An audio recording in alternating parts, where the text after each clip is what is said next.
একটা সময় ছিল আবহমান বাংলার গ্রামেগঞ্জে এই সময়টাতে চলতো পিঠাপুলি বানানোর ধুম। খেজুর গাছ থেকে আহরণ করা হতো খেজুরের রস, তা দিয়ে তৈরি হতো সুস্বাদু রসের পায়েস আর মজাদার মিঠাই।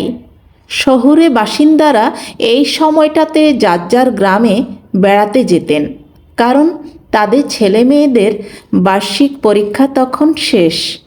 তাই গ্রামে বেড়ানোটা ছিল একরকম রীতি। কেউ কেউ আবার 1-1.5 মাস যাবৎ গ্রামে থাকতেন। বিংশ শতাব্দীর 80-র দশক পর্যন্ত এই ধারাটা প্রবলভাবে দেখা গেছে। একবিংশ শতাব্দীতে এসে সেই চিরাচরিত নিয়মের ছন্দপতন ঘটেছে। বার্ষিক পরীক্ষা শেষে সপরিবারে গ্রামে বেড়াতে যাওয়ার রীতি এখন সেভাবে দেখাই যায় না। শহরে মানুষগুলো বন্দি 1000-1200 স্কোয়ার ফিট ফ্ল্যাটের ভেতর। কেউ কেউ হয়তো এশিয়া ইউরোপ বেড়াতে যান, তবে তাদের সংখ্যা অতি নগণ্য। সামর্থ্য অনুযায়ী কিছু কিছু মানুষ শহরের আশেপাশে ভ্রমণ করেন, কেউ বা ডে ট্যুর, আবার কেউ বা রিসোর্টে 1-2 দিনের রাত্রি যাপন করেন।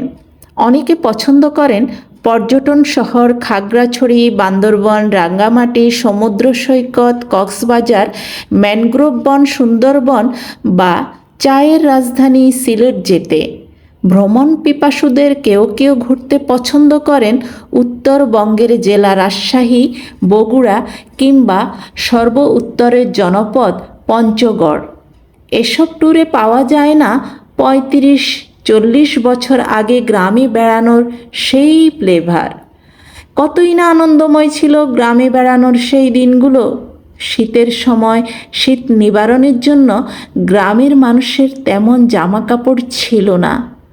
বড়জোর একটা চাদর পেঁচিয়ে শীত থেকে তারা রক্ষা পাবার চেষ্টা করতেন। শীতে কাতর মানুষগুলো সকাল সন্ধ্যায় খড়কুটো জ্বালিয়ে দল বেঁধে আগুন পোহাতেন। চলতো তাদের সুখ দুঃখের যত আলাপচারিতা। পড়ন্ত বিকেলে খেজুর গাছ থেকে রস সংগ্রহ করার জন্য গাছিরা খেজুর গাছে হাঁড়ি দিতেন। পরদিন সকালবেলা সে হাঁড়ি রসে ভরে যেত।